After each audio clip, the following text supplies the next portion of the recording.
Hello friends, myself MS Patil, and we were looking for the lesson The Cop and the Anthem from English Yuvak Bharati 12th standard. In part first, we saw that the main character of our story, Soapy, was trying to arrest himself, but he gets failure in that. Now let's see what happens with him in next paragraph. आतापर्यंत आपण पाहिलं की सोपी arrest होण्यासाठी winter आयलँडवर जाण्यासाठी Blackwell आयलँडवर जाण्यासाठी तो वेगवेगळ्या पद्धतीने प्रयत्न करतो आहे, परंतु त्याला अपयश येतं आहे. हॉटेलमध्ये पाऊल ठेवल्यानंतर जो मुख्य वेटर आहे तर त्याच्याकडे लक्ष गेलं. त्याचं फाटकं असं ट्राउझर आहे, त्याच्यानंतर डिकेडंट शूज आहेत, त्याच्यावर त्याचं लक्ष गेलं आणि मग तो तिथून टर्न झाला आणि न बोलता तो बाहेर निघाला. आता आपण पुढे पाहू. Soapy turned off Broadway. He seemed that his route to the coveted island was not to be an easy one. Soapy आता टर्न घेतलेला आहे ब्रॉडवेवरनं आणि आता त्याच्या लक्षात आलेलं आहे की जे कोवेटेड आयलँड आहे म्हणजे त्याची जी स्ट्रॉंगली डिझायर्ड आहे आयलँडवर जाण्यासाठी, तर ती एवढी सोपी नाही हे त्याच्या लक्षात आलेलं आहे. Some other way of entering the limbo must be devised. आता त्याला असं वाटतं आहे की आपण निश्चितच दुसरा कुठला तरी पर्याय शोधला पाहिजे. Limbo. Here we have one difficult word. Here you will get the meaning of this word in glossary and notes. Limbo. Limbo means border place between heaven and hell. अशी जागा की जी एका बाजूला हेवन आहे आणि एका बाजूला हेल आहे, म्हणजे स्वर्ग आहे आणि नरक आहे, या दोघांच्या सेंटरमध्ये असलेली जागा म्हणजे लिंबो. तर या लिंबोमध्ये प्रवेश करण्यासाठी here we have the meaning of this word is prison, तुरुंग किंवा जेल असं आपण घेऊ शकतो. तर या जेलमध्ये जाण्यासाठी तो वेगळ्या पद्धतीने काहीतरी वेगळा मार्ग शोधण्याचा प्रयत्न करणार आहे. At a corner of 6th Avenue, electric lights and cunningly displayed wears behind plate glass made a shop window attractive. आता तो 6th Avenue या रस्त्यावर आलेला आहे, त्याच्या कोपऱ्याला तो उभा आहे आणि तो पाहतो की तिथं एक अट्रॅक्टिव्ह असं शॉप आहे ज्याची जी विंडो आहे ती ग्लासची आहे, काचेची आहे आणि मधल्या बाजूला लाइटिंग आहे, इलेक्ट्रिक लाईट्स आहेत आणि अतिशय सुंदर पद्धतीने तिथं वस्तू मांडण्यात आलेल्या आहेत. सोपी took a stone and dashed it through the glass. सोपी काहीही विचार न करता त्याने हातामध्ये आता एक दगड घेतलेला आहे आणि त्याने त्या काचेच्या खिडकीवर मारून फेकलेला आहे. People came running round the corner, a policeman in the lead. Soapy stood still with his hands in his pockets and smiled at the sight of brass buttons. आता लोक हे दृश्य पाहून धावायला लागले. त्या लोकांच्या गर्दीमध्ये पोलिसमॅन पण आहे, पोलिसमॅन इन द लीड. तर पोलिसमॅन पण आहे आणि सोपी जो आहे तर सोपी अतिशय शांत पद्धतीने उभा आहे. त्याने त्याचे जे हात आहेत तर ते पॉकेट्समध्ये ठेवलेले आहेत, खिशात घातलेले आहेत. And smiled at the sight of brass buttons. आणि त्या पोलीसकडे पाहून तो हसतो आहे. Brass buttons means police. Okay. Where is the man that done that. आता तो पोलीस त्याला विचारतो की हे कृत्य करणारा माणूस कुठं आहे, कुठं गेला. Inquired the officer agitatedly. त्या ऑफिसरने अतिशय रागाने त्याला विचारलं. Don't you think that I might have had something to do with it?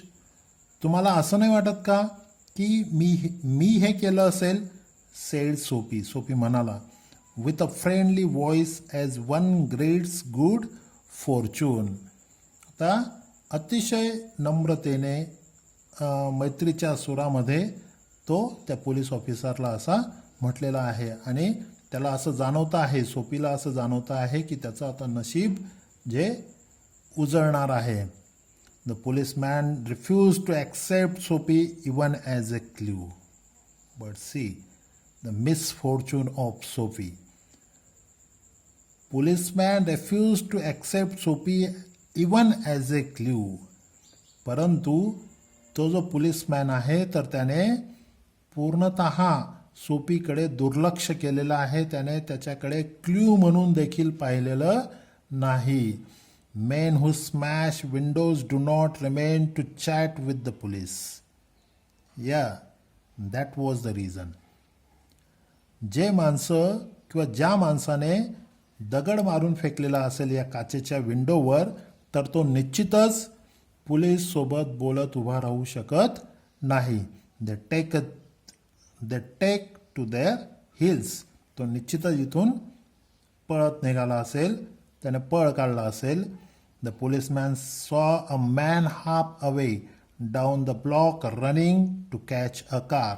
आणि तेवढ्यात त्या पोलीसच्या नजरेमध्ये काय येतं की एक माणूस आहे तर तो धावतो आहे, रस्त्याने धावतो आहे. ॲक्च्युली तो कशासाठी धावतो आहे? To catch a car. त्याला कारमध्ये जायचं आहे आणि म्हणून तो कारच्या मागे धावतो आहे. With drag club he joined in the pursuit. आणि तो पोलीस निश्चितच आता त्याने त्याचा जो त्याच्याकडे असलेली लाठी आहे ते ड्रॉन म्हणजे बाहेर काढली आणि ही जॉईंट इन द परशूट. परशूट मीन्स पाठलाग करणे. तर तो त्याचा पाठलाग करायला त्याने सुरुवात केली. सोपी with disgust in his heart drifted along twice unsuccessful. आता सोपी जो आहे तर तो निराश झालेला आहे आणि अशा खिन्न अशा मनाने तो आता चालू लागलेला आहे. And that was the second attempt and this attempt was also unsuccessful. तर इथं देखील तो अयशस्वी झालेला आहे. On the opposite side of the street was a restaurant of no great pretensions. आता त्याच रस्त्याच्या अपोजिट बाजूला म्हणजे दुसऱ्या बाजूला एक रेस्टॉरंट आहे, पण ते कसं आहे? No great pretensions. म्हणजे काय की जास्त काही आकर्षक नाही असं ते रेस्टॉरंट आहे. It catered to large appetites and modest purses. आता this one is the quality of that restaurant. The writer says about that restaurant is that it catered to large appetites and modest purses. Okay, तर catered तर ते जेवू घालतं. हे restaurant कोणाला जेवू घालतं? To large ॲपेटाइट्स म्हणजे जे अत्यंत भुकेलेले आहेत, ज्यांना खूप भूक लागलेली आहे अशा लोकांना ते जेवू घालतं. अँड मॉडेस्ट पर्सेस ज्यांच्या खिशाला परवडणारा आहे अशा लोकांना देखील ते जेवू घालतं. Its crockery and atmosphere were thin. Crockery means भांडी, चिन्याची भांडी. अँड ॲटमॉस्फिअर वेअर थिन म्हणजे तिथं वर्दळ जी होती लोकांची ती जास्त होते, म्हणजे गर्दीचं ते ठिकाण होतं. Its soup and napery thin. परंतु तिथलं जे सर्व होणारं सूप होतं आणि जे नॅपरी होती म्हणजे टेबल क्लॉथ असेल तर तो कसा होता? थिन होता. इन टू धिस प्लेस सोपी बिटूक हिमसेल्फ विदाऊट चॅलेंज. आता निश्चितच सोपीला या स्थळावर जायला कुठल्याही पद्धतीचं चॅलेंज वाटलं नाही. At a table he sat and consumed beefsteak, flapjacks, doughnuts and pie. आता त्या हॉटेलमध्ये बसून त्याने ह्या सर्व गोष्टी खाल्ल्या. Beefsteak, flapjacks, donuts and pie. And then he told the waiter the fact that the Maynard's coin and himself were totally strangers. आणि अतिशय आरामात तो त्या वेटरला बोलला. काय बोलला? की त्याच्याकडे ₹1 देखील नाही. Now get busy and call a police, said Soapy, and don't keep a gentleman waiting. Okay? तर बघा सोपी कशा पद्धतीने बोलतो आहे. Now get busy and call a cop. आता तू लवकर काय कर, पोलिसला बोलव. And don't keep a gentleman waiting. आणि माझ्यासारख्या सदगृहस्थाला तू वाट पाहायला लावू नको. रिप्लाय काय आहे त्या वेटरचा? No cop for you, said the waiter, with a voice like butter cakes and an eye like the cherry in the Manhattan cocktail. तर तुझ्यासारख्या व्यक्तीसाठी मी पोलिसला बोलवणार नाही, असं तो अतिशय मऊ आवाजात, हळुवार आवाजात, सायलेंट अशा पद्धतीने तो बोललेला आहे. आणि त्याचे डोळे त्याने कसे केलेले आहेत? लाल केलेले आहेत, लाईक चेरी. चेरी कशी?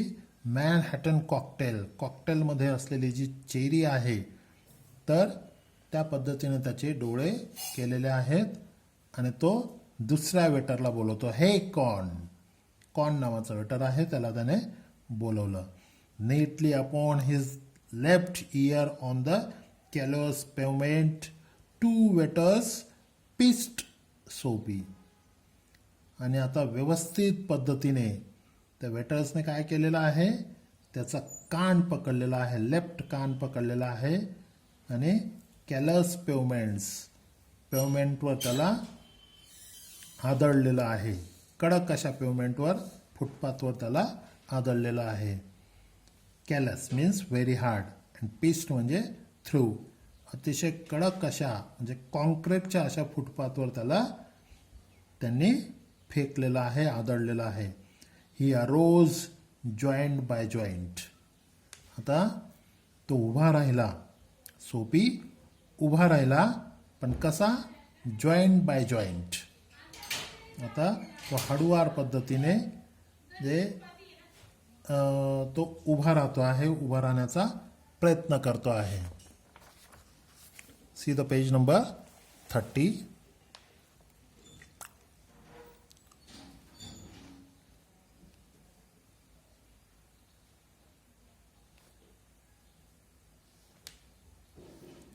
अ कारपेंटर्स रूल ओपन्स. कारपेंटरकडे असलेला जो रूल आहे तो जसा ओपन होतो, तर त्या पद्धतीने तो आता उभा राहिलेला आहे. And dusted his clothes. आणि त्याने त्याच्या अंगावरची जी धूळ आहे तर ती झटकलेली आहे. Arrest seem now but an elusive dream. आता अरेस्ट होणं हे त्याच्यासाठी कसं आहे? आता त्याला कसं भासतं आहे? इल्युसिव्ह ड्रीम सारखं. इल्युसिव्ह ड्रीम म्हणजे डिफिकल्ट टू फाइंड और कॅच और अचीव. म्हणजे ते खूप डिफिकल्ट वाटतं आहे त्याला कॅच करण्यासाठी. The island seemed very far away.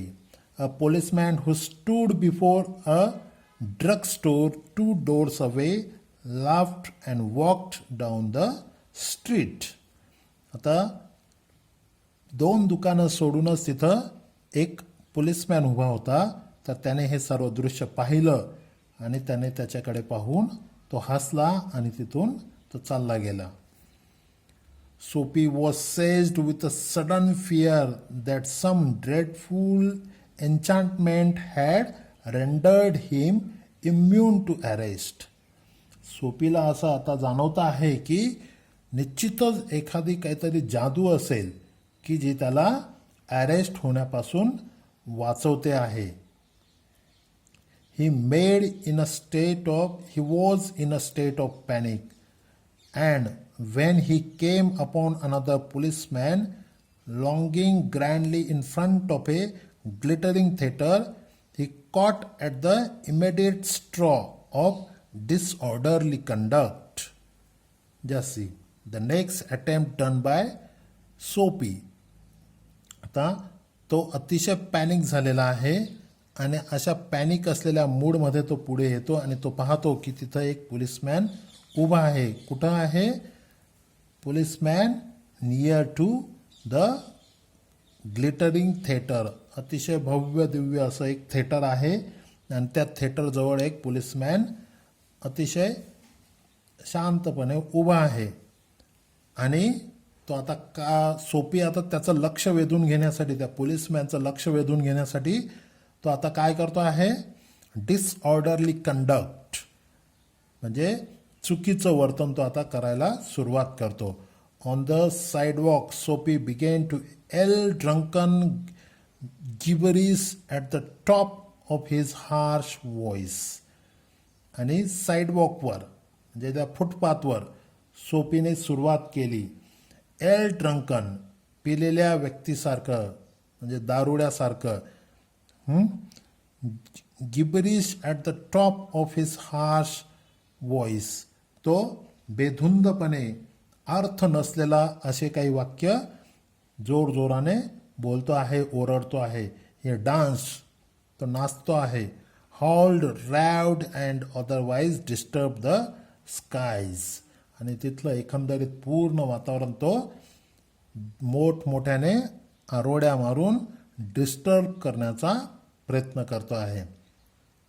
The policeman merely twirled his club, turned his back to Sophie and remarked to citizen.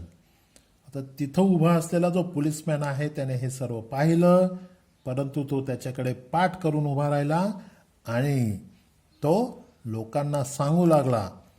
This one of them yell lads celebrating the goose eggs they give to the Hartford College. तर हा कोण आहे? हा L lad आहे. YALE, L L. Actually this one is the name of the university. L विद्यापीठ आपण ऐकलंच असेल. तर हा कोण आहे? यल लॅड आहे. Lad means student. तर यल विद्यापीठाचा हा विद्यार्थी आहे आणि तो सेलिब्रेट करतो आहे. काय सेलिब्रेट करतो आहे? गूज एग्स म्हणजे भोपळा, शून्य. Eggs they give to the Hartford college.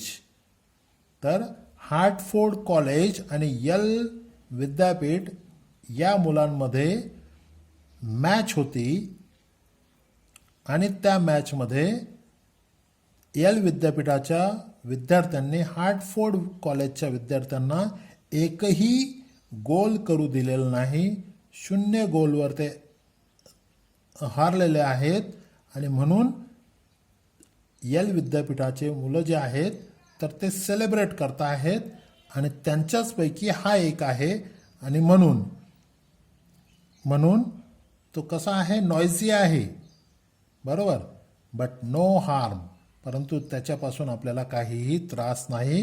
We have instructions to let them be. आणि आम्हाला अशा सूचना आहेत की त्यांना सोडून द्यायचं आहे. Okay. Disconsolate, Soapy stopped his unwilling racket. Would never a policeman laid hands on him? In his fancy, the island seemed an unattainable Arcadia. He buttoned his thin coat against the chilling wind. Disconsolate म्हणजे very unhappy.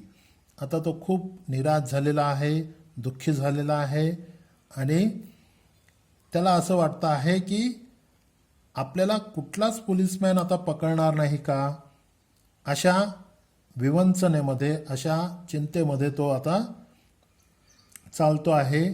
आणि ते जे island आहे Blackwell island, it seems as an unattainable Arcadia.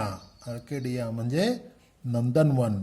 तर ते जे winter island आहे तर ते एखाद्या नंदनवनाप्रमाणे त्याला भासतं आहे, जे कसं आहे अनअटेनेबल, म्हणजे तिथं जाणं एवढं सोपं नाही. आणि म्हणून तो आता काय करतो आहे, त्याने त्याचं कोट जो आहे तर त्या कोटचे बटन लावलेले आहेत, कारण आता थंड हवा यायला सुरुवात झालेली आहे. Okay, so let's see the next paragraph.